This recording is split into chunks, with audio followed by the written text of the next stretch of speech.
And if you can kind of explain a little bit of how you use your legal knowledge to incorporate that into your real estate investing. Yeah. So like I said, before I even started real estate investing for myself, I was already a realtor because of my, I had gotten my real estate license. And then during the crash, I did a lot of foreclosure defense, which at the time I didn't realize it, but that's what was going to really set me up for today. It's like one of those things, when people tell you when something happens, you may not know the reason for it, but later on you'll realize it clicks. And then you're like, because I never, like, if you would have known me and before I went to law school and you would have said, what are the two things you never want to do? I would have said real estate and immigration. Wow. I do not want to do real estate and immigration because I feel like it's such a cliche as a Latina and as an immigrant. People are going to expect me to do that. But no, I'm going to be like this badass, criminal prosecutor.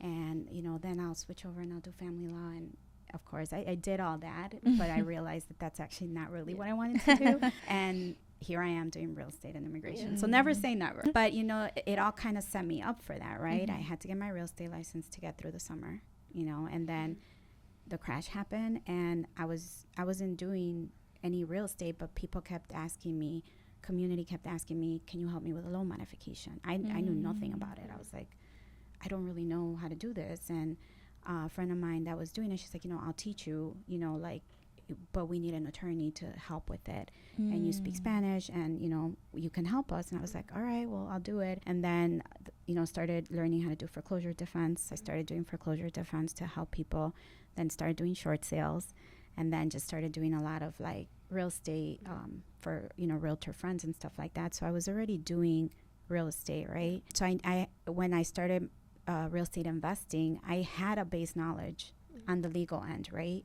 But it's one of those things that you don't know what you don't know. When I went to this 3-day event with my mentor, Andrew Holmes, he was talking about this concept called wholesaling, and I was like, with my legal brain, I'm like, this is completely illegal.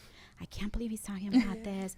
Wholesaling, oh my God, you're basically telling people to, at the time you didn't need a real estate license to like do what realtors do and like not have to report it as a commission and this is wrong and blah. And I remember him saying at the beginning of the class, like, if you're in the industry, if you're a loan officer, if you're a realtor, if you're an appraiser, whatever you are in the real estate industry, forget everything you know and just come with an open mind. Because if you come in defensive and you come in saying, I know this, I know, you're not going to learn. And I was like, okay, Gina, just, you paid money to be here, just stop, just.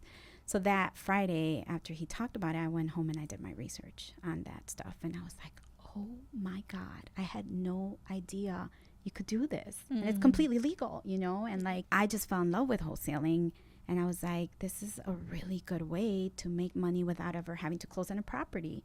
All you have to do is find a good property, a good contract, and a good end buyer and have enough, know your numbers, and you could make a lot of money without ever actually having to close on the property. So I really got intrigued by it. I started doing a lot of research and then, started doing some myself, and little by little people started asking me like, oh, you're an attorney within this group. And I was like, yeah. And they're like, oh, can you help me? And I was like, sure.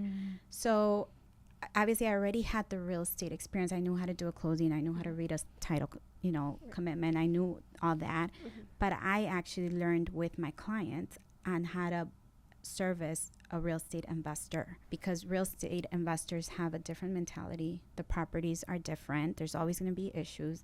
There might be stuff untitled liens that you have to clear. You got to figure out how to do that. So having had all that legal experience in my background already helped me really develop the part that I didn't know and really focus on that. I didn't have to start learning how to be a real estate attorney all of a sudden. I kind of already did, So I think that that's the way I incorporated it into becoming, one of the top investor realtors or real estate attorneys right now, because I get people from out of state. I get investors from out of state. I get, awesome. Lots of wholesalers because, they know I know how to do this. And I always tell them, I said, listen, there's a lot of attorneys that do real estate and they're great at it. But you have to find the right attorney for your transaction. And I'm the right attorney. So then they started calling me the right attorney. So now I go by, I'm the right attorney. I love that. For your transaction, I'm the right attorney. I'm not going to say I'm the best. I'm not going to say I'm the number one because there's no such thing. Right. But I'm the right attorney for this transaction because I can handle these transactions because I do them for myself.